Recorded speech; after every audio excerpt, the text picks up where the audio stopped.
nuestro compromiso. Bienvenidos todos. Aquí llega gente despierta que despierta a otra gente. Claudia Álamo, Patricio Fernández y Rafael Gumucio observan y analizan el país y el mundo en una conversación sin concesiones. La actualidad y sus protagonistas. Aquí todo parte desde cero. Hola, buenos días, buenas mañanas. Estamos aquí desde cero, es lunes 16 de noviembre, aquí en Baleares. La temperatura será de 12 ¿Dónde estamos? En Baleares. 25 y en el resto de España de 12 y 25 grados. Hoy es Santa Margarita de Escocia. Y también Santa Gertrudis. Santa Gertrudis, amigo a Gloria Benavides. Santa Gertrudis. Sí. ¿Te acuerdas de la oficina? ¿Del personaje? De la Gertrude. Vamos ahora a las noticias que... Vamos con los titulares. Atentados en París. El fiscal de París anunció que se logró identificar a otros 2 presuntos terroristas. Uno es de origen sirio, otro es de origen francés.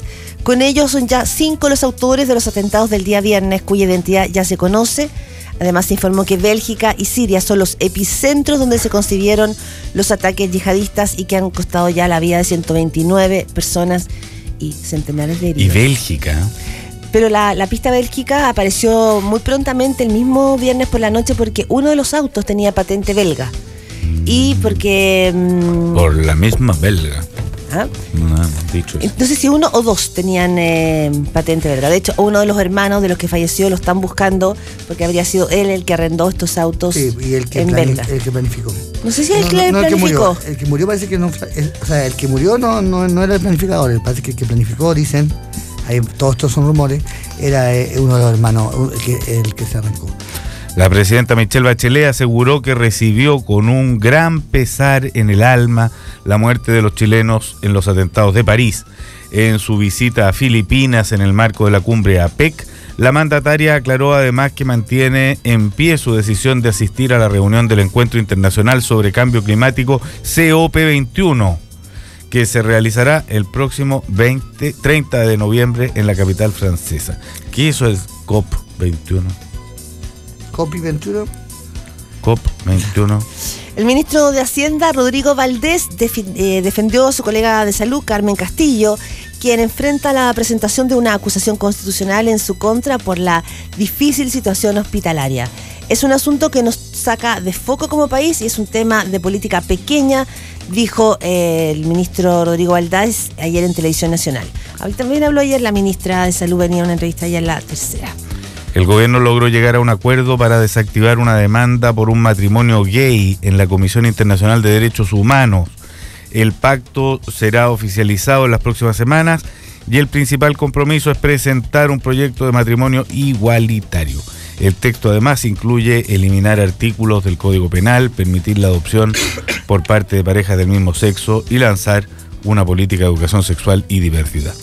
Correos electrónicos incluidos en la investigación del caso Corpesca dejaron en evidencia un fluido intercambio de información entre el exgerente de la empresa, Francisco Mujica, y la subsecretaría de Pesca del gobierno de Sebastián Piñera. Según publicó El Mostrador, se demuestra la línea directa que el Ejecutivo alcanzaba para proponer los invitados a encuentros sobre la ley de pesca e incluso para acceder a información reservada sobre el sector. Esto es gravísimo, porque habla que el Ministerio de Economía está metido hasta las patas en actividades que son realmente, que podrían constituir cohecho, digamos. Y ningún gobierno chileno ha sido libre de corrupción, pero que tenga tanto contacto con la empresa, tan directo, sí, tan fluido. No, y probablemente es uno de los gobiernos más corruptos que ha tenido en Chile los últimos 20 años, creo yo. Hasta por lo que estamos viendo. Todavía en el caso aprobado, de la ley yo creo que en el caso de la ley de pesca, con el nivel de sospecha que finalmente genera, porque la situación del senador Orpiz lo que hace es hacer como un papel calco entre lo que Corpesca quería y lo que se votó en la ley. junto a este link respecto de cuál fue el rol que jugó el Ministerio de Economía, que era el encargado de llevar adelante esta ley, le quita bastante legitimidad a la ley en curso. O sea, casi que es una ley como para volver a rediscutir. Hay un hombre que no está aquí, que hay que volver a pensar en él, que se llama Pablo Longueira, íntimo amigo de Orpiz, jefe de Mujica y defensor a rajatabla de esta ley de pesca. Hay locuras que son cuerdas, digamos. O sea, ¿tú crees que un mar de confusiones? Yo creo que hay una locura, hay ciertas locuras que son cuerdas. Yo creo que a veces el cerebro te advierte de que no estás capacitado para hacer algunas cosas, ¿no? La DC aseguró que si no hay un acuerdo municipal, tampoco habrá acuerdos posteriores. Esto en respuesta a las declaraciones de la senadora Isabel Allende, que planteó la necesidad que todos los partidos de la nueva mayoría se comprometieran a respaldar una candidatura presidencial única antes de zanjar la negociación municipal. Y vamos a hablar de este tema. Hoy se reúnen los presidentes de los partidos de la nueva mayoría en el Partido Socialista. No andan en su mejor momento en las relaciones. Vamos a nivel internacional. Ni en su peor, ¿eh? No sé, no estoy tan clara. ¿No? ¿Puede ser que sea el peor? No, que exagerado, pero cuando uno dice que no están el mejor es que no están calmas.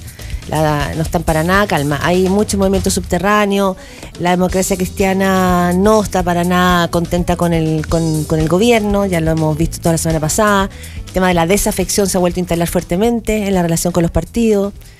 Y esto que está haciendo el Partido Socialista tiene que ver fundamentalmente con sellar desde ya, no separar la elección municipal de la presidencial. ¿Pero tú estás alarmada con esta situación? No. Bueno, después de lo que ha pasado en París, yo creo que sería bien absurdo. ¿Qué nos puede alarmar? Digo, es que eso me pasa, que estamos leyendo toda una cantidad de noticias y yo no tengo ninguna ganas de hablar de nada. Yo no siento el momento político particularmente agitado. Lo siento chimuchines. No sé si sí o no me interesa nada. Soy sincero.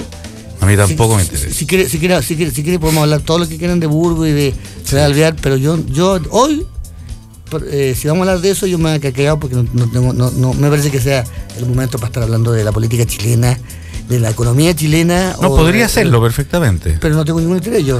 Tú puedes tener interés, yo no tengo ningún interés en eso. Yo encuentro que hay muy poco. En general sí lo tengo en este momento. Hoy no. Del Mena, 2 segundos. Hay muy poco de interés en este momento en la política chilena. Sí. Eso estoy de acuerdo. No, muy poco. Bueno, el otro día Camilo Escalona estaba de acuerdo con eso. Encontraba que era un momento de pura chimuchina, de que ya se arreglaría. Puede ser, pero uno conversa de cosas sin interés también todos los días, y puede ser entretenido.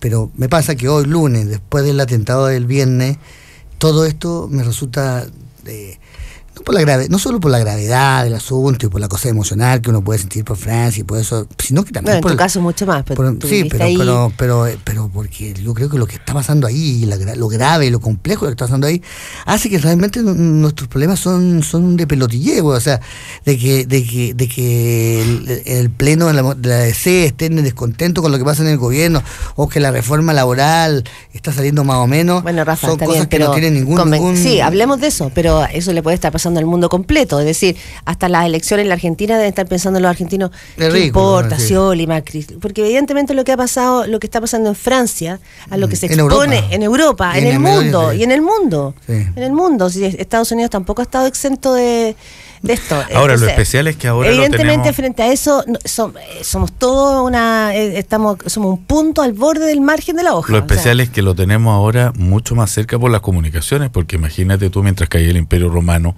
cuán importante hubiera sido en el ámbito noticioso las peleas tribales del sur de África, pero resulta que ahora se vuelve un tema muy nuclear y es como que estuviera aconteciendo ahí un bloque gigantesco de la historia de la humanidad. Sí, porque aparte de las muertes, de las terribles muertes individuales, es un conflicto de dimensiones planetarias, históricas, muy gigantesco. Yo creo que negarlo eso, que es algo que se esfuerza hay ciertas posturas que ahora hacen todos los esfuerzos por separarlo de la religión, separarlo de las civilizaciones que se encuentran o que chocan, etcétera, y yo creo que mucho de eso sí hay, que son concepciones de mundo radicalmente distintas, donde una le ofrece calma a la otra, donde qué sé yo, pero muy violenta y muy no sé, como una situación muy intensa, la fe contra la descreencia, los estados democráticos contra los estados de convicción. Vamos a hablar también con Raúl Soler en un ratito en el segundo bloque. A mí me pasa una cosa, por más que uno ha leído la prensa internacional, sigo sin entender qué quiere el Estado Islámico, qué busca el conquistar Estado el mundo. Ni siquiera conquistar tu mundo. No sé. ¿Conquistar el mundo? O sea, imponer su creencia. Imponer su creencia y construir un califato. Sí, está bien. Todo eso es lo que uno es lo que leemos y lo que las declaraciones de vencer a los infieles. Eso es, vencer a los infieles. Eso es, vencer a los infieles. Someter al que cree en un pequeño matiz distinto de ellos, porque también lo hacen con los propios musulmanes. O sea, cuando en el comunicado de ISIS que conocimos el sábado de la mañana, es brutal. Te dice, ellos dicen 8 de nuestros soldados mujahidines, sí, estuvieron ahí, han hecho casi este acto heroico, y empiezan a decir, en el recital, porque eso era un momento de distracción que va en contra de toda la o sea, ellos pensaron estos puntos perfectamente, no porque era solo matar, era porque esos lugares representaban aquello. ¿Y por qué que esos lugares estaban desprotegidos? Porque lo que eso es muy importante. Si hubieran podido ponerla en el estadio, la ponen en el estadio. Sí, si la ponen en la Torre Eiffel también, o en la sinagoga. Sí. Lo hubiesen hecho también, si hubiesen querido. ¿Viste la declaración de Evo Morales? Qué fresco. Qué lo encontré fresco. No, lo encontré. ¿Por el mar o no? Sí, pasó. Y que le dijo, bueno, estuve yo con el presidente Hollande. Pues que hace poco, con el presidente Hollande. Estuve con él, y pues bueno, justo cuando él dijo que Bolivia tenía que tener mar, en ese minuto, bueno, entonces yo ahora le mando o sea, esa frescura como de querer pasar el gato por liebre. Qué pelotude. Sí. Bueno, serán lugares desprotegidos, bueno, pero ¿cuántas ciudades? Terminemos con las noticias y seguimos con esto. Tras el inédito debate realizado ayer entre Daniel Scioli y Mauricio Macri, los primeros sondeos en Argentina dieron a Macri como ganador del histórico encuentro. Así coincidieron tanto medios oficialistas como opositores esta madrugada, reflejando que Macri mostraba un 52,8% de respaldo a su presentación frente a un 27,4% en favor de Scioli. Y también en el ámbito internacional, pese a los atentados en París, Estados Unidos recibirá a 10.000 refugiados sirios. El presidente Barack Obama todavía considera acoger a los inmigrantes que escapan de la guerra siria durante el próximo año, según adelantó un asesor del mandatario. Nicaragua cerró el paso a inmigrantes cubanos y movilizó tropas en la frontera con Costa Rica. Esto debido a que Managua acusó a San José de facilitar de manera irresponsable el paso de los migrantes hacia su territorio, mientras se incrementa la tensión entre las dos naciones centroamericanas. Oye, esos son los titulares. Eso pone otro tema en esto que es alucinante también, que es el tema migratorio. Si tú ves bueno, que hoy día está muy vivo, lo tenemos muy presente por lo que pasa en Turquía, en el Mediterráneo, etcétera. Pero si tú en cualquier momento y en este mismo miraras los mapas, los mapas del mundo, uno podría atravesarlo de montones de ríos que se están moviendo a lo largo y ancho de la humanidad. Esto desde siempre. En otro tiempo eran transhumantes buscando pasto para sus ganados. Ahora hay gente que escapa de las guerras, que escapa de la sequía. Y tenemos estas en Europa, pero hay unas que de repente se nos escapan y que son las que se dan en América Latina. América Latina está llena de movimientos migratorios, que es básicamente movimientos sur-norte. Y ahora se suma el cubano, que consiste en lo siguiente, que son muchos que se van de Cuba, entran por Ecuador, porque en Ecuador está el presidente Correa, el ALBA, es más fácil entrar, no cuesta conseguir visas de ingreso, entran por ahí y empiezan a subir. Se vieron estancados recién en Costa Rica y ahora el problema se trasladó a Nicaragua porque los costarricenses les dieron pasajes para allá. Después viene... y después pero no se van de sur a norte, pues si miramos hacia acá, hacia abajo, y eso es Chile, están los colombianos, colombianos, peruanos, muchos haitianos. Sí. Y después viene la subida, es verdad, después Chile, por ejemplo, está teniendo corrientes migratorias hacia el norte chileno. Argentina también tiene un montón. Claro, y después para arriba viene todo eso que es atravesar México, que es todo el resto de América Latina que intenta cruzar México para llegar hasta Estados Unidos. La gran frontera para América del Sur de Estados Unidos es todo México. que cruzan en ese famoso documental que se llama La Bestia, que es un tren increíble en el que a propósito de todo de esto, yo creo que sí, para entender lo que está pasando con ISIS y con lo que está pasando en vamos a hablar igual con Raúl Sora, que de este tema es un capo. De Siria y todo eso, yo creo que justamente Centroamérica es un buen ejemplo para entender esto. Las maras en Salvador o en Guatemala tienen muchísimo más que ver de lo que uno puede pensar. Lo que pasó en Centroamérica son estados de compulsión, estados destruidos, y donde toda una generación joven nace en la guerra, crece en la guerra, sabe que su esperanza de vida es mínima, y entran, en este caso, en las maras, como no hay un elemento religioso fuerte, sino que hay un elemento simplemente delictual. Pero sí hay una religión, en el sentido que hay un grupo tribal que se auto tatúa y que crea un grupo de fuerte peligro. Es lo que pasó en Irak y después en Siria, y ahí se creó un problema que va a ser de muy difícil resolución, porque además fueron estratégicamente inteligentes y eficaces al conseguir pozos de petróleo y al dejar abiertos los bancos. Hay varios temas, yo creo que vamos a hablar con Raúl Sora ahí. Yo instintivamente como que hay dos tipos de reacciones que me resultan indignantes. Y la primera es la típica de, oye, bueno, Occidente se lo ganó, Occidente es culpable, Occidente lo hizo. Y evidentemente la intervención de Occidente en el Medio Oriente no ha sido astuta, y uno puede encontrar miles de casos. El caso iraquí es uno de los más ejemplar, y el de Libia también, en que la intervención europea y americana ha sido completamente equivocada y errada y no sé cuánto. Pero ha sido equivocada y errada no porque haya destruido democracias perfectas para construir dictaduras horribles. Han acabado con dictaduras horribles para construir otra dictadura horrible. Sacarle la responsabilidad al Medio Oriente y a los países musulmanes del todo de ahí, yo no entiendo de qué lógica. Pues hay gente que culpa a Francia por estar en Siria, es la razón que por haber bombardeado Siria. Pero después de los Charlie Hebdo, ¿cómo no iban a bombardear Siria? Es incomprensible. Ningún país del mundo, después de un ataque como el de Charlie Hebdo, no habría hecho nada. Bueno, es imposible. Es la noticia también ahora, que ayer bombardearon el corazón. Es completamente estúpido y irracional pensar que Europa no puede, o que Francia no puede intervenir en el Medio Oriente después de atentados como el de Charlie Hebdo, que se repiten ahora con esto. Es la primera reacción que me resulta completamente incomprensible, y que viene acompañada de la siguiente reacción, que es, bueno, pero ayer mataron no sé cuánto en el Líbano, anteayer mataron no sé cuánto en Turquía. Bueno, primero, no es cierto que uno solo se horroriza con lo que pasa en Francia. Aquí hemos hablado todos 1000 veces de lo que pasa en Siria, de lo que pasa en Turquía. Evidentemente a uno le duele más cuando es en Francia, porque Francia es más cercano. Pero también es porque atacar a Francia, y ellos mismos lo dijeron, es atacar una idea, es atacar una forma de vida, y es atacar una forma de ver el mundo.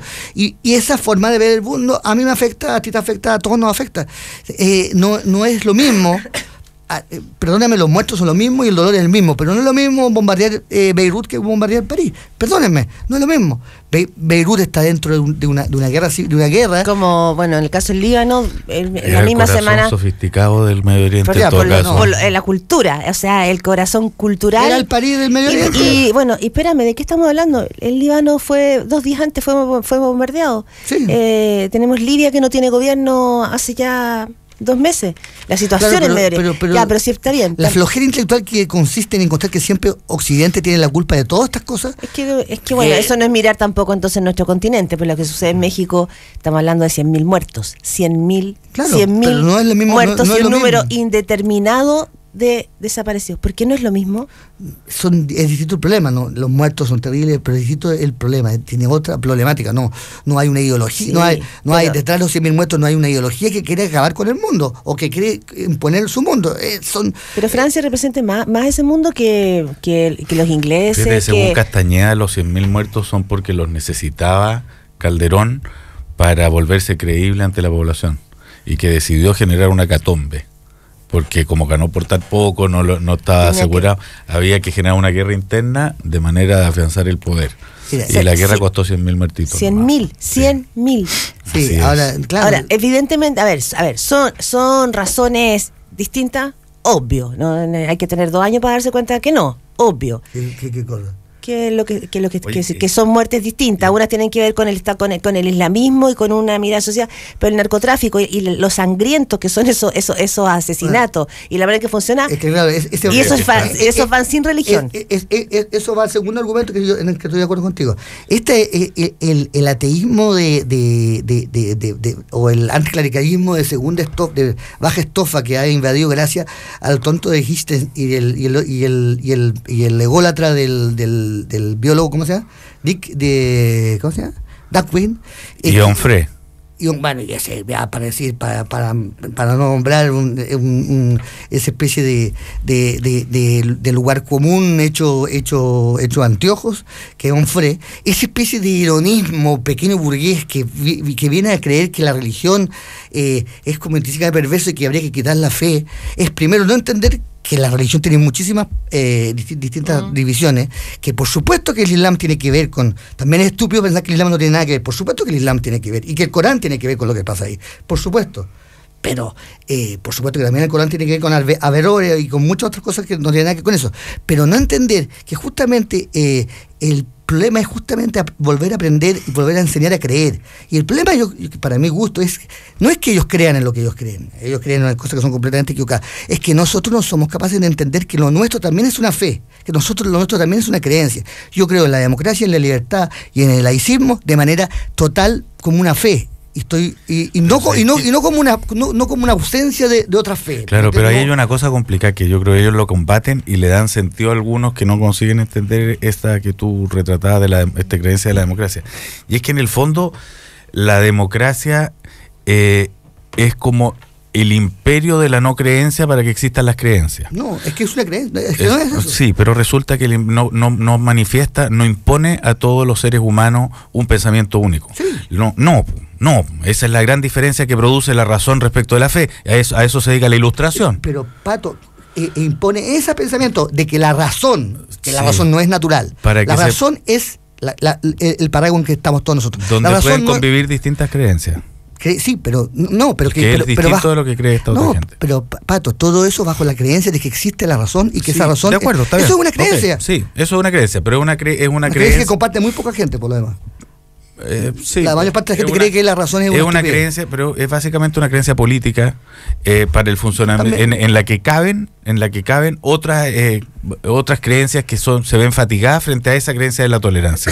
Yo creo que empiezan a aparecer gente que le resulta eso un bastón insuficiente para sustentar sus vidas, y eso es lo que lleva también a algunos a irse a Siria a pelear por el califato de ISIS cuando vienen de un país, cuando vienen después de... El dato importante, creo yo, mirando por lo menos parte, digamos, de los asesinos perdón, es que no son jóvenes sirios que llegaron directo a Francia. Hay franceses que vivieron en Siria. Cuando uno empieza a mirar la manera de actuar que tiene el Estado Islámico, hay la manera de...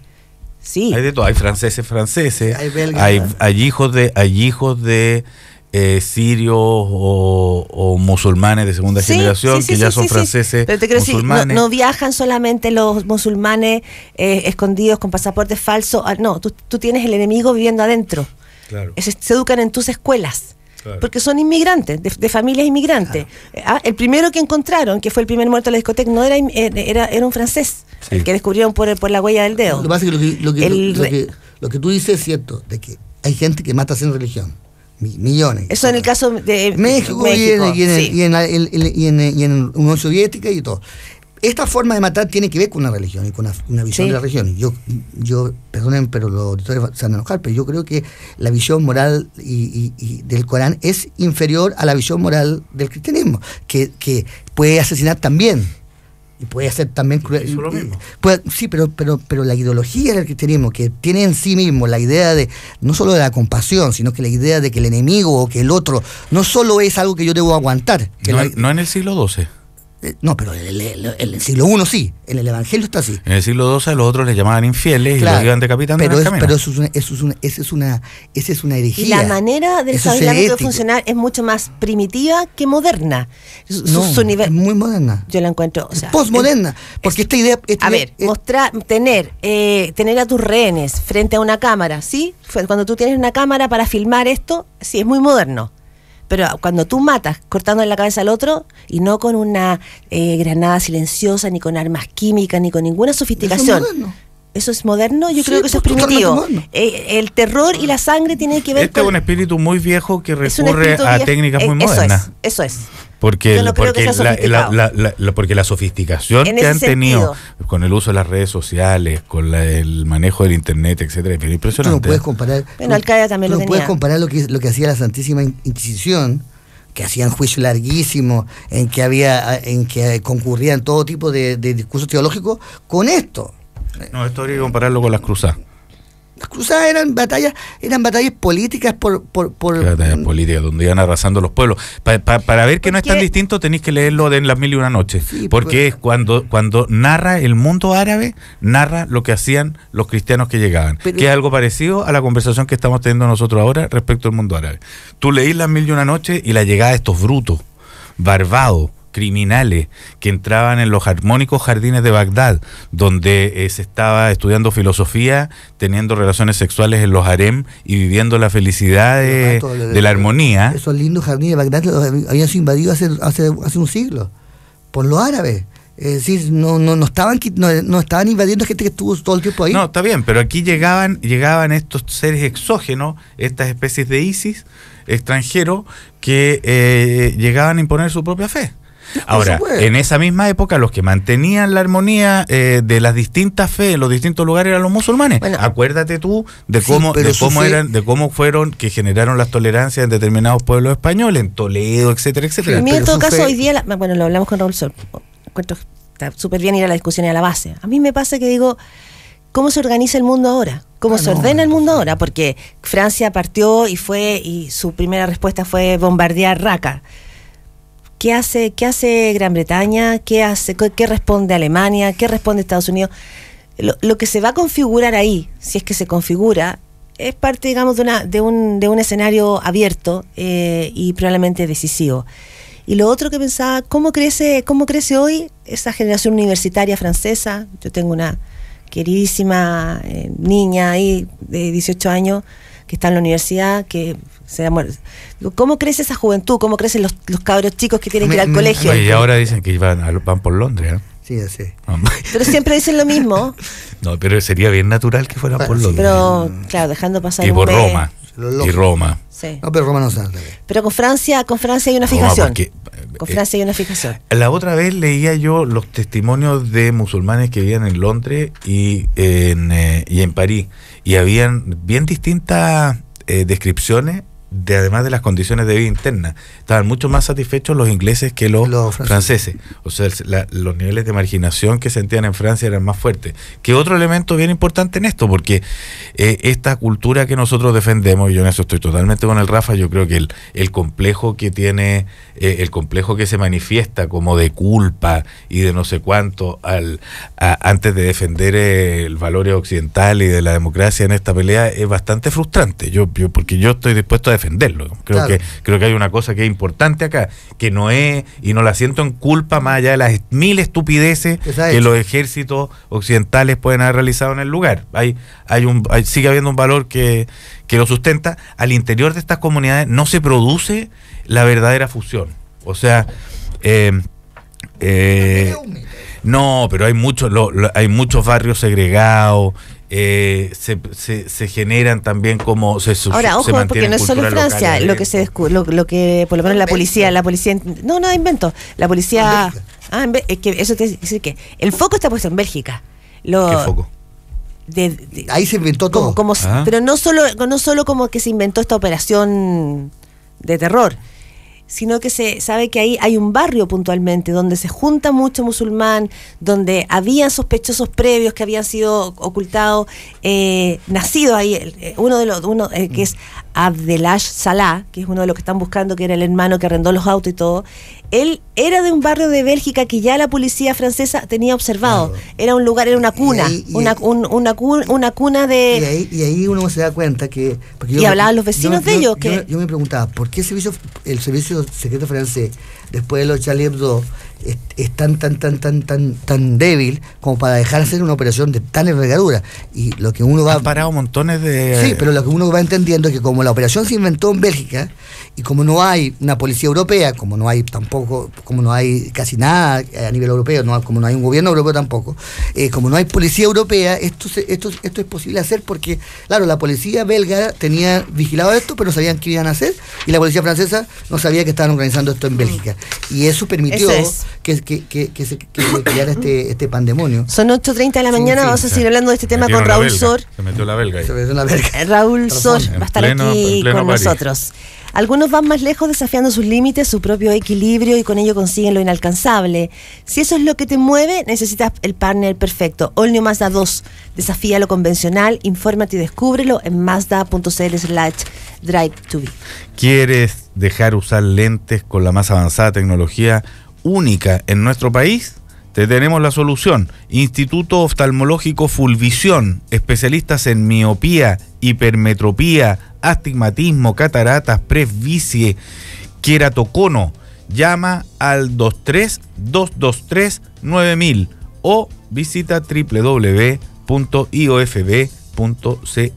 Tus ojos, nuestro compromiso. Si eres lo que ven, la oportunidad de donde otros no la ven, bienvenido a Corbanca. Cuenta con financiamiento, leasing, factoring, comercio exterior. Corbanca, un banco que se mueve contigo.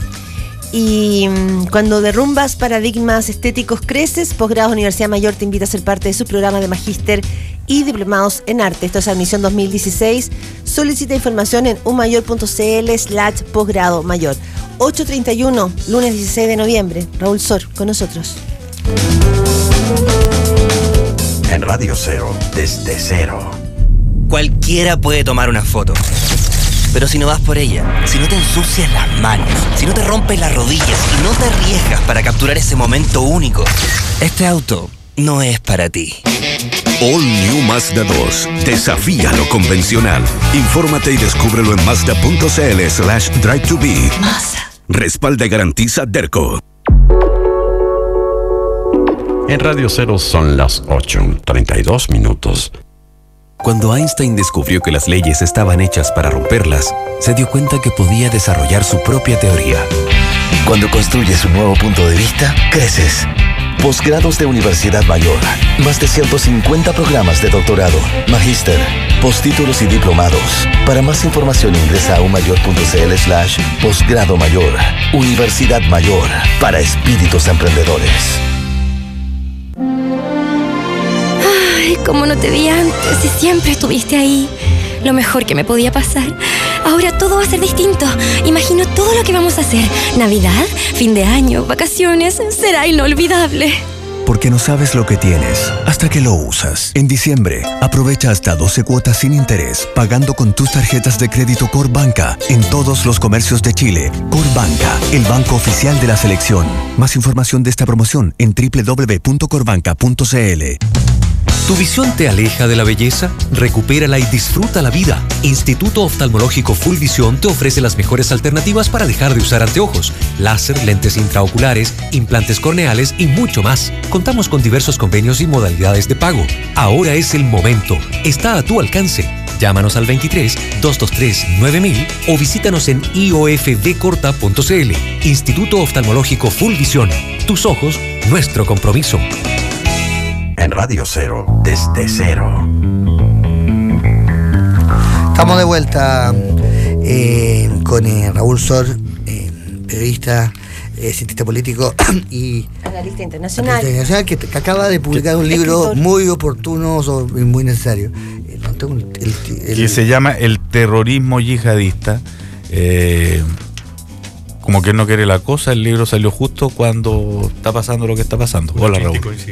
Una triste coincidencia. Ahora, el libro dice algo que yo creo que sí es cierto, pero que hoy, a la duda de hoy la gente podría decir que no es tan cierto, pero que yo creo que sí es cierto, que en el fondo el Estado Islámico estaba en retirada, pero estaba bastante ya controlado y rodeado cuando justamente hace este acto de terrorismo que lo revive de alguna forma. Sí, estaba rodeado. O que tiene un destino poco alentador, digamos. O sea, cuando tú dices rodeado, una organización que controla una superficie del porte de Ecuador. Sí.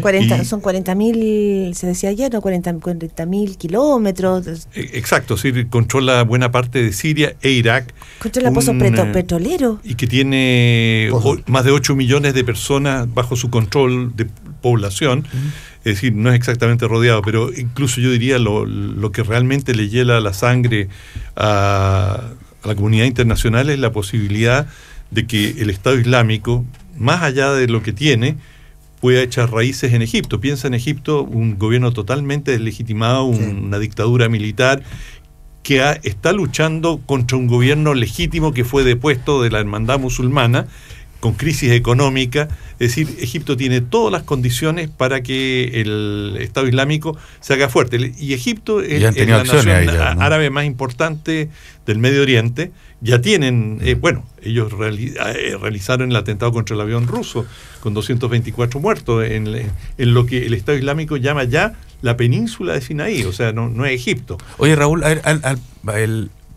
hagamos el mapa de la penetración de ISIS, del Estado Islámico, de momento. O Daesh, como dicen los franceses. Ya, arranca en Irak, avanza hacia Siria, llega a los bordes de Alepo, se instala más o menos en Raqqa, hace acciones en Egipto. ¿Cómo está? A ver, sigámoslo ramificando. Bueno, ellos parten con la población sunita iraquí, del norte de Irak, que es post-Saddam Hussein. Bueno, ellos son parte de Al-Qaeda, están presentes allí y en un momento se escinden de Al-Qaeda, y este núcleo de Irak encuentran Al-Qaeda amarillento. No fue tanto por eso, sino que su proyecto es diferente. Al-Qaeda era más bien una red que no tenía afanes territoriales, y ellos sí se proponen la creación del califato, que en cierta forma es interesante, es la respuesta islámica fundamentalista a la globalización. Y ellos dicen, no queremos más países, claro. no queremos, yo no soy sirio, yo no soy iraquí, yo creo en Alá, y no queremos frontera, y que el califato vaya desde Siria, ojalá todo el norte de África, y por qué no el sur de España. Esa es la idea global del califato. Y en cuanto a tu pregunta, ¿dónde están? Bueno, ya son muy fuertes en Libia, por ejemplo, y están horquillando no a gobierno. Egipto. ¿Ah? En el caso de Libia, no estamos hablando del Líbano, de Libia, es un lugar descabezado, sin gobierno, por lo tanto... Con varios gobiernos. Con dos por lo menos. Ya, pero quiero decir Exacto. Que cuando hay dos no hay ni uno. Es un estado fallido. Fallido, totalmente. Y eso permite entonces su... Pero previo a eso... Eso de los estados fallidos es uno de los problemas para esto, a propósito, ¿no? O sea, que existan aquí más naciones en movimiento que estados verdaderamente activos en este minuto. Bueno, ese es el desplome del viejo Medio Oriente colonial. Es decir, Gran Bretaña y Francia trazaron frontera sin tener ninguna consideración por las poblaciones que vivían allí, y estos conflictos entre chiitas y sunitas y muchos otros han ido estallando, y se comienzan a rediseñar fronteras en función de las raíces históricas profundas de la región. Una consulta, si uno compara, pensaba ayer cuando mostraban imágenes de Bin Laden, que tú dices funcionaba más como una red. El nombre del líder de ISIS, ¿cuál es? Se me olvidó. Baghdadi. Ya. Pensemos en estas cabezas. Bin Laden va y ataca las Torres Gemelas, ataca un símbolo, pero ¿iban matando a los propios? Avanzaban de haciendo desaparecer a los infieles respecto de, no solamente a los occidentales, a los propios árabes? ¿Funcionaba así? ¿O aquí hay una mirada mucho... ¿Qué los hace distintos? No, Al-Qaeda era profundamente criminal, en primer lugar con la propia población árabe y específicamente con los chiitas. Es decir, allí se está dando una guerra que, por ponerlo en términos de nuestras historias, la guerra de religiones aquí entre protestantes y católicos. Es decir, que digamos hubo guerras de décadas para establecer la supremacía de uno u otro. Bueno, aquí se está librando esa guerra entre chiitas y sunitas, y los sunitas, que son mayoría en Siria y minoría en Irak, se han coligado, y muchos de ellos se han identificado con el Estado Islámico, y donde encuentran a los chiitas simplemente los asesinan. ¿Y por qué entonces el Estado Islámico les ha ido, comillas, mejor, en el sentido de proyección y de movimiento, de terror, de ejército, de permanencia? Bueno, se ha dado una coyuntura. Las cosas, digamos, las ideas justas prenden en momentos determinados, no en cualquier momento. Sí. Y ellos encontraron el terreno bastante abonado y ellos tienen además un sistema muy artero de penetración. Es decir, lo que ellos practican es la infiltración. Y tú mencionabas Raqqa, que hace las veces de capital del Estado Islámico.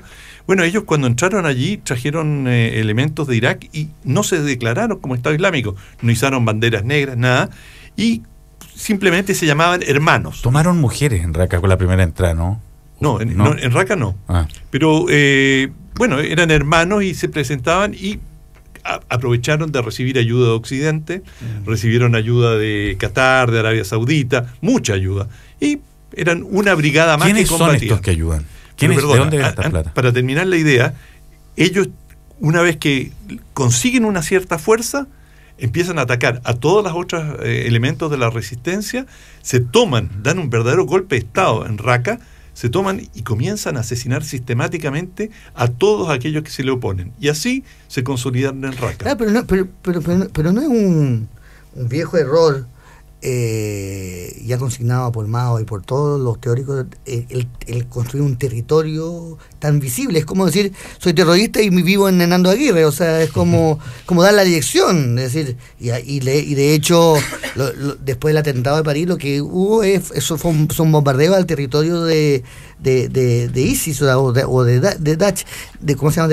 No hay una cuestión bastante suicida, creo yo. O sea, a la larga no puede sobrevivir un territorio rodeado de enemigos y bombardeado por Estados Unidos. Bueno, los bombardeos solos no resuelven el problema. No, hay que poner tropas, sí. Claro, ¿y quiénes son las tropas que están enfrentando? Un ejército sirio absolutamente desgastado, que lucha en algunos aspectos por su supervivencia, y un ejército iraquí que se evaporó. Sí. Es decir, 60.000 iraquíes en la ofensiva contra Ramadi simplemente tiraron sus armas, huyeron despavoridos.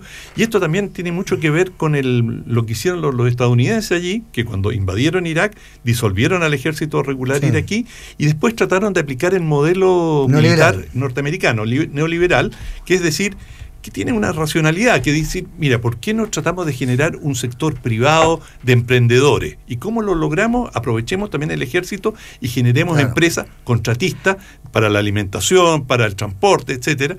Pero claro, en una guerra como la que se está viviendo allí, los contratistas es lo primero que desaparecen. O sea, el Estado subsidiario fue el que destruyó todo esto. Estamos con Raúl Sol. ¿Cómo ves tú la manera de combatir esto?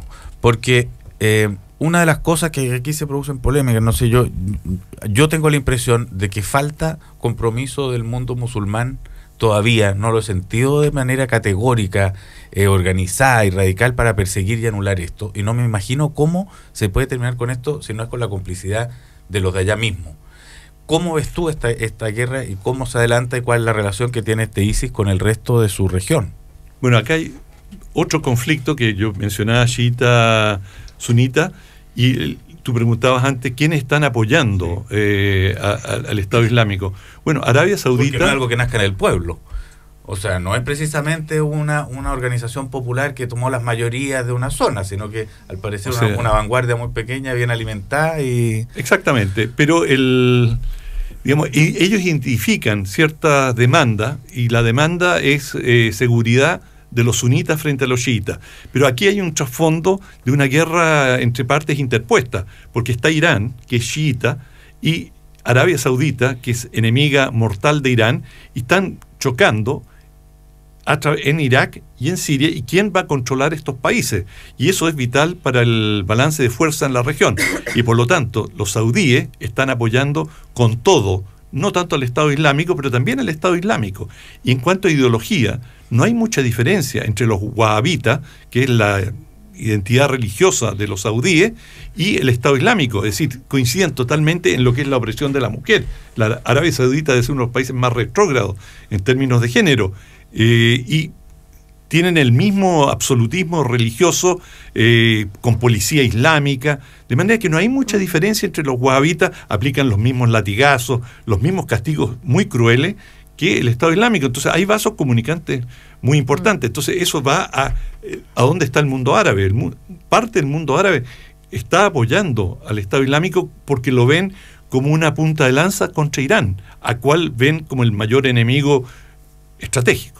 Y además yo creo que ahí perdona, no sé, pero me imagino que la tensión que acá tanto revienta entre el conflicto judío-palestino hace que también existan países árabes que están puestos más bien allá.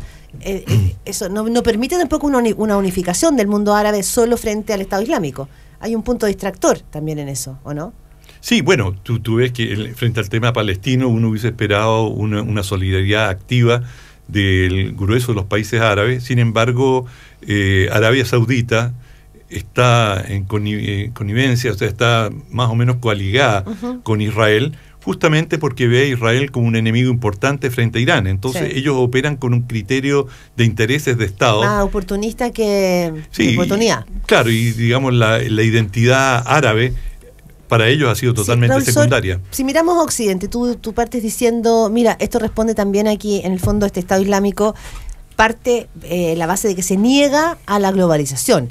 Es decir, frente a la globalización, ellos refuerzan identidad. Van a la base y, ¿no? Es como, lo decía también en algún libro, hace muy antiguo, Anthony Giddens, este sociólogo inglés, que había hecho La Tercera Vía, escribió un libro sobre eso. Anthony Giddens. Sí, Anthony Giddens partió diciendo a fines de los 90 que lo que venía aquí era el Islam, porque producto de esta globalización se iban a radicalizar las posiciones por la identidad. ¿Qué hace Occidente? Porque ayer Francia bombardeó Raqqa. ¿Cómo se organiza Occidente? ¿Cómo aborda este problema que, como lo han dicho todos los presidentes, esto no fue un ataque a Francia, esto es un ataque a la humanidad? Bueno, ¿tiene capacidad Occidente de hacer frente a esto? ¿Cómo? Porque tampoco la estrategia de Estados Unidos ha sido, como ha sido apropiada. ¿Cómo se hace? Bueno, obviamente que después de la experiencia de Afganistán por parte de Estados Unidos y Occidente, después de la experiencia en Irak, donde pasaron 11 años y no resolvieron prácticamente nada, e Irak está hecho trizas, yo creo que el presidente Obama sacó la conclusión obvia de que lo mejor era retirarse. Sí. Y bueno, hoy día queda claro de que si no hay un ejército físico capaz de confrontar en tierra a los yihadistas, va a ser muy difícil dar con ellos o realmente debilitarlo. ¿Y eso debiera ser algo así como desde la OTAN? Es decir, ejércitos de distintos países organizados. ¿Cómo se hace esto? Bueno, ese tipo de operaciones en general han sido bastante fallidas. Y, también. O sea, la experiencia es mala, no funcionan bien. Y no hay una voluntad política, o por lo menos no la ha habido hasta ahora, de intervenir. Pero, por ejemplo, cuando Francia anoche hace 30 bombardeos, uno se pregunta, ¿los franceses tenían inteligencia desde cuándo sobre los blancos a bombardear? Porque bombardear no cuesta nada, o sea, es mandar los aviones, pero ¿dónde tiran las bombas? Entonces tú no puedes, digamos, ir, y si no tienes inteligencia muy precisa de dónde hay depósitos de armas, centros de comando, y eso no es fácil de obtener porque justamente estas organizaciones deambulan, son nómades, no construyen un gran centro de comando y control. Bueno, entonces uno empieza a sospechar de que es fácil cometer errores en estos bombardeos y que donde te habían dicho que había una instalación de ellos... Fue una escuela. Fue una escuela, vieron gente, y ya ha pasado tantas veces, era un matrimonio, porque vieron un grupo de personas, en fin. Entonces, cuando tú empiezas a matar inocentes, estás echando benzina al fuego y... eso, el mejor sargento reclutador de las guerrillas en América Latina fue siempre la represión de los ejércitos, y puede pasar allí lo mismo. Y finalmente la gente se empieza a identificar con las organizaciones insurgentes, no por ideología, sino que... por defensa. Claro, es decir, estamos frente a un enemigo común. Pero por otro lado, si no se hace nada... Claro, ¿cuál es la alternativa? ¿Cuál es la alternativa? Si no se hace nada. No hacer nada no es ninguna alternativa. Pero bombardear palos de ciego tampoco es una alternativa. Ninguna, sí, pero ¿cuál es la alternativa? Te juro que estaba pensando, todo el fin de semana pensando en cuál es la alternativa y no tengo... Yo me imaginé, fíjate... No, la única alternativa que existía, pero... Eres otro más con insomnio. Sí, bueno, la única que existía antes era apoyar a estos dictadores horrorosos, pero más o menos laicos, que eran Gaddafi, Al-Assad y Saddam Hussein, que eran de este gran movimiento pro-arabista, de este nacionalismo más o menos absolutamente asqueroso en muchas partes, pero no integrista. Esa era la única solución, que era la anterior. En la llaga, porque justamente la solución está ahí y ya la está pensando Estados Unidos y la están pensando los demás. Enterrar el Achita contra Bashar al-Assad y frente al enemigo principal, es decir, de la misma manera que en la Segunda Guerra Mundial Occidente dijo, odiamos a Stalin, pero Hitler es el enemigo principal, viva Stalin, y apoyaron a Stalin y combatieron con los soviéticos mano a mano y le dieron toda la ayuda que le podían brindar. Oye, tú ves... Ahora lo mismo podría pasar con la respuesta va a ser a ayudar con Putin, estar todos juntos con Al-Assad. Ya están con Assad. Y es divertido porque hace 4 años estaban las rebeliones internas, los gringos apoyando a los rebeldes. Bueno, yo creo que Occidente tiene mucha responsabilidad en el desarrollo de la situación. Y en la Guerra Fría fue que armaron más o menos a muchos. Lo primordial fue haber invadido Irak. Ese yo creo que fue un error estratégico, pero... Oye, tú ves también en esto... La madre de todas las batallas. Para ese eran dicho, largas guerras árabes, cristianos, era la madre de todas las batallas. Pero oye, tú ves acá historias, periodos históricos que se sobreponen, ya yendo más allá de la cosa concreta, de cómo están ahora actuando los sunitas por acá, los chiitas por acá, etcétera, etcétera. ¿Qué visión o qué conclusión sacas tú como de este movimiento de fe nuevamente moviendo una parte de la humanidad con una infidelidad como enemiga? No sé, ¿cómo lo ves tú esto si es que en vez de leerlo en el diario lo leyéramos en los libros de historia? Bueno, me parece que tú lo señalabas antes, el tema de la globalización es clave, y el mundo árabe ha tenido particular dificultad con la globalización, a diferencia de América Latina, que mal que bien se ha podido subir un poco al carro. Claro, se enganchó al con tren. Desigualdad y con otras problemáticas, pero se ha subido. Claro, pero en el mundo árabe, y un tema muy central es el tema de género, porque la tasa de natalidad y la no incorporación de la mujer al mercado de trabajo ha significado la mantención de estructuras familiares, la familia extendida, la jamula, como la llaman, y que eso, por ejemplo, la idea de introducción del capitalismo moderno en esos países es sinónimo de destrucción de la familia, sí. Es una agresión directa a las tradiciones. Y además, en países donde las mujeres están veladas y tú ves carteles de cosméticos con una mujer esbelta en bikini, es una agresión. O sea, países donde hay policía islámica que está vigilando que las mujeres tengan nada más que los ojos a la vista, bueno, tú te das cuenta que el choque con Occidente es tremendo y eso provoca esta regresión. Es decir, o se incorporan o vuelven atrás. Y lo que te quiero decir una cosa, el Medio Oriente ha sido dominado, apoyado por Occidente, por dictadores, por familias reales, por jeques, gente muy reaccionaria, gente muy conservadora. Los pocos esfuerzos que han hecho por encontrar una corriente nacionalista, populista, se han estrellado con Occidente y han terminado muy mal. Entonces, en esa desesperanza, el mundo árabe se va por el Estado Islámico. Un sector de ellos, Rafa, por lo menos. Hemos visto mucho en la prensa, editoriales y todo, pero ¿qué busca el Estado Islámico? Mira la pregunta abierta y la pregunta sonsa, pero ¿qué quiere cuando hace estos atentados simultáneos el día viernes? Con horror, con sangre, diciendo estoy en tu casa. Estoy en tu casa y en tu casa te reviento el jardín, la cocina. ¿Qué es lo que quiere decir? ¿Cuál es el mensaje de fondo? Cuando tú escribes exterior y dices, ¿qué? ¿Es solamente castigar a Occidente? Bueno, es decir, ellos dicen... ¿Cuál es la señal a tu juicio? Ellos lo dijeron muy claramente cuando volaron el avión ruso. Dijeron, matamos a estos cruzados rusos porque ellos están bombardeándonos en Siria y no nos vamos a quedar de brazos cruzados. Si ustedes nos matan, nosotros vamos a matar a ustedes. O sea, así de simple. Y bueno, Francia está bombardeando Siria y esto es una respuesta, digamos, en otro plano, pero ellos no ven diferencia entre los niños y mujeres e inocentes que mueren en Siria en los bombardeos. Pero esos niños y esos inocentes, Raúl, son los mismos que ellos cuando van pasando con su califato violan, matan, destruyen a sus o sea, porque el Estado Islámico no es que protege a su pueblo, los viola, los saca, los tritura. No, para ser justo, ¿sí? hacen todo eso que tú dices, Sí. pero ellos abusan de los blasfemos, es decir, de los impíos, de los chiitas, de los drusos, de los infieles. Entonces, digamos, con el mismo criterio que la Inquisición, aquel que no profesa exactamente tu religión es un impío y por lo tanto merece ser torturado, destruido. Eso es el fundamental. Fíjate que me llevaron a pensar mientras hablaban, en un sentido nada que ver, digamos, pero como en el esqueleto de la violencia en los narcos. Porque tú dices, ¿por qué matan, por ejemplo, un bus de jóvenes que van... Sí, ¿por qué en Guerrero? Bueno, porque los narcos matan a los que les roban la merca. No, en el caso de los Guerrero, matan. Pero en el caso de Guerrero los que le roban la meca también. Los 43. Bueno, que le roban la meca también hay que porque matarlo. ¿por qué alguien ejerce la violencia de determinadas maneras? Porque en su corazón de la violencia así es nomás. O sea, es como... en el caso de los islamistas hay un sentido religioso. Es peor, porque ellos realmente no están cometiendo en su percepción algo cruel, algo malvado. Ellos están ejerciendo la voluntad de Dios. Y Dios les indica que tienen que destruir a los blasfemos, a aquellos que no creen.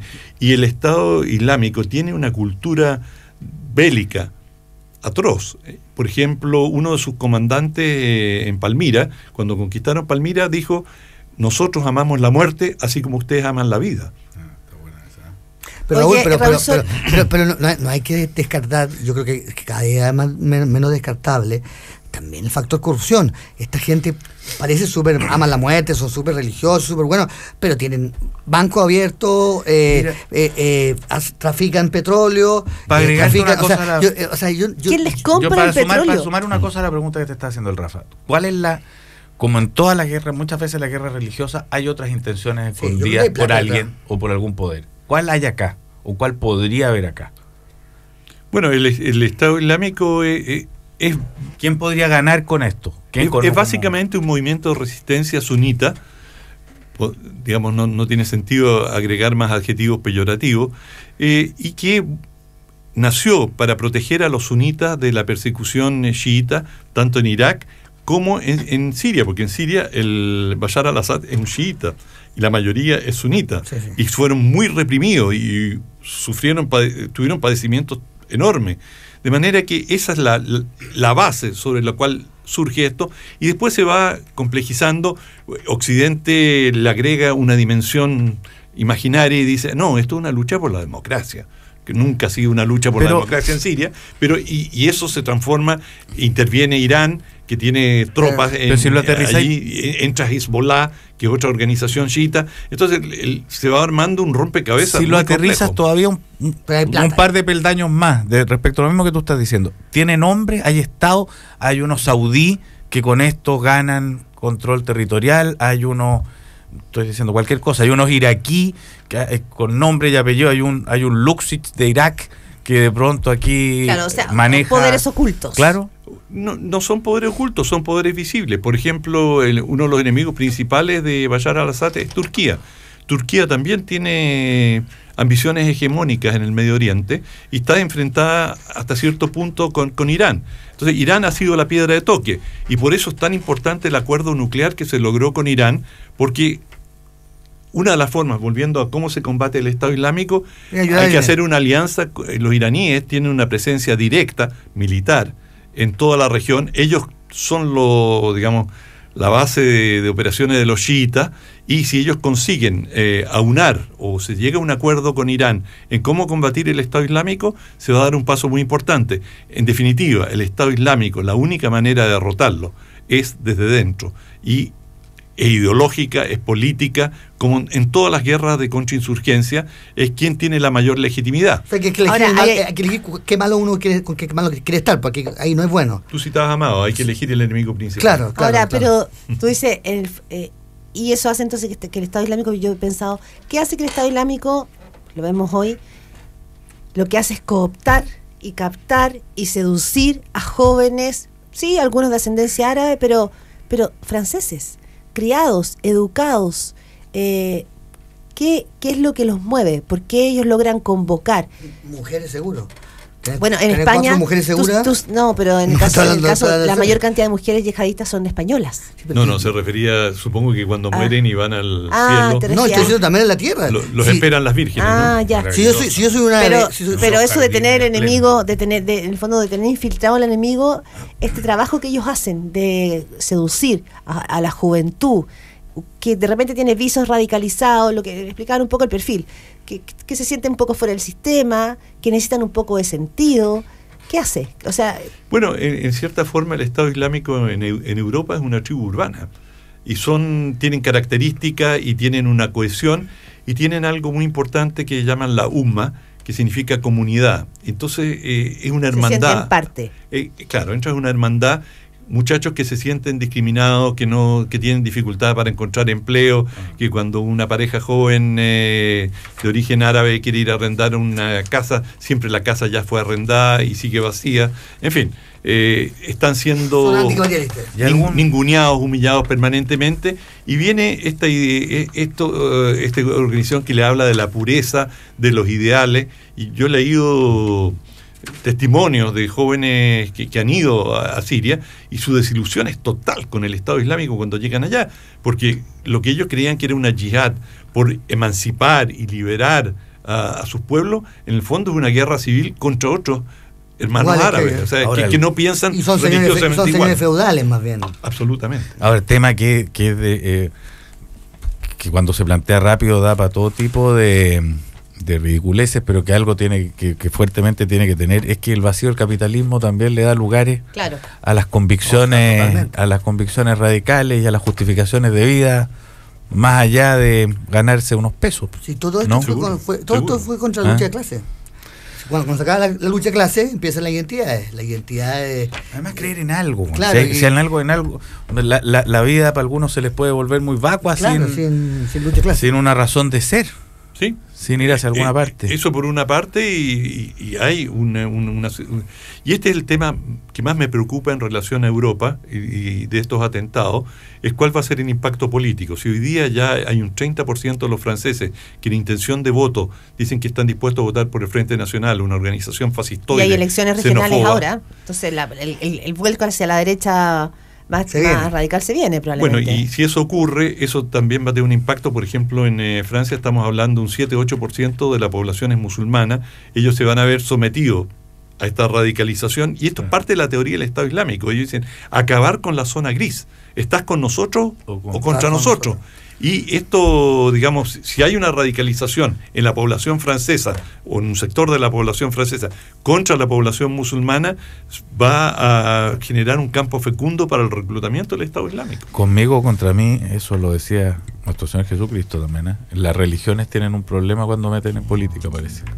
Bueno, yo creo que no hay un cóctel más tóxico, pero absolutamente tóxico, que la mezcla de religión y política, porque si tú crees que el hacedor te dijo que debías hacer algo, estamos muy mal. Porque claro, no tienes escrúpulos en matar en ninguna atrocidad. Son las 9:02 de este lunes 16 de noviembre. Raúl Sor, un gusto, muchas gracias por estar acá. Encantado. Comenzamos una nueva semana, nos escuchamos mañana. Chau.